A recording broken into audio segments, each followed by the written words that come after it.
ഞാൻ എൻ്റെ weight gain ജേണിയുടെ video ഇട്ടപ്പം അത് ഇത്രയും പേർക്ക് അതിൻ്റെ റീസൺ അറിയാൻ താല്പര്യമുണ്ട്, അല്ലെങ്കിൽ ഇത്രയും പേര് സ്ലെൻഡർ ആയതിൻ്റെ പേരിൽ ബോഡി ഷേമിങ് അനുഭവിച്ചിട്ടുണ്ടെന്ന് ഞാൻ അറിഞ്ഞിട്ടുണ്ടായില്ല.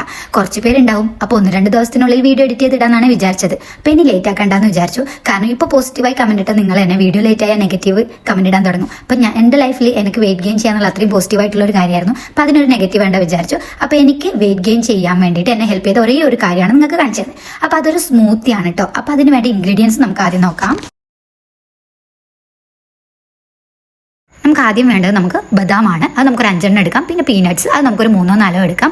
അതുപോലെ തന്നെ പിന്നെ നമ്മുടെ ഡ്രൈ ഗ്രേപ്സ് കറുപ്പാണ് കേട്ടോ, ഉണക്കമുന്തിരി അതൊരു 10 എടുക്കാം. പിന്നെ പീനട്ടും ഈത്തപ്പഴവും. പിന്നെ നമുക്ക് വേണ്ടത് ഓട്സ് ആണ്. അത് ഞാൻ എൻ്റെ കൈക്ക് ഒരു കുഞ്ഞ് 2 പിടിയാണ് എടുക്കുക. പിന്നെ ഏത്തപ്പഴം അത് നമുക്ക് വട്ടത്തിൽ മുറിച്ചിടാം. പിന്നെ നമുക്ക് പാല്, ഞാൻ പാലിൽ കൂടി ഇച്ചിരി വെള്ളം കൂടി ഒഴിക്കും. കാരണം ഇതൊരു ലൂസായി വരാം. കാരണം പഴമൊക്കെ ഇടുന്നതുകൊണ്ട് തന്നെ കുറച്ച് സ്റ്റിക്കി ആയിട്ടായിരിക്കും ഇത് ഉണ്ടാവുക. ഞാൻ വെള്ളം കൂടി ഒഴിക്കുമ്പോൾ നമുക്കത് ഓക്കെ ആവും. ഷുവറായിട്ടും നിങ്ങൾക്ക് പോസിറ്റീവ് റിസൾട്ട് കിട്ടും. അതിൻ്റെ ബെസ്റ്റ് റീസൺ ആണ് ഞാൻ. അപ്പോൾ ഞാനും ഇവിടെയുണ്ട്, നിങ്ങളും ഇവിടെയുണ്ട്. അപ്പോൾ നിങ്ങൾക്ക് റിസൾട്ട് കിട്ടുകയാണെങ്കിൽ എനിക്ക് വന്നിട്ട് ഒന്ന് DM ചെയ്യുക, അല്ലെങ്കിൽ ഈ വീഡിയോ തന്നെ കമന്റ് ഇടുകയോ ചെയ്യാം. അങ്ങനെ ഇതിന് എത്ര ബഡ്ജറ്റ് ആവും, അതുപോലെ തന്നെ ഇത് ഒരു ദിവസം എത്ര നേരം കഴിക്കണം, 1 നേരം മതിയോ 2 നേരം മതിയോ, അങ്ങനെ ഇതിൻ്റെ ഡീറ്റെയിൽഡ് കാര്യങ്ങൾ അറിയണമെങ്കിൽ ഞാൻ യൂട്യൂബിൽ ഇതിൻ്റെ ഡീറ്റെയിൽ വീഡിയോ അപ്ലോഡ് ചെയ്തിട്ടുണ്ട്. അപ്പോൾ ബയോയിൽ ലിങ്ക് ഉണ്ട്, നിങ്ങൾക്ക് അതിൽ കയറി കാണാം കേട്ടോ. അപ്പോൾ ബൈ കുഞ്ഞീസ്.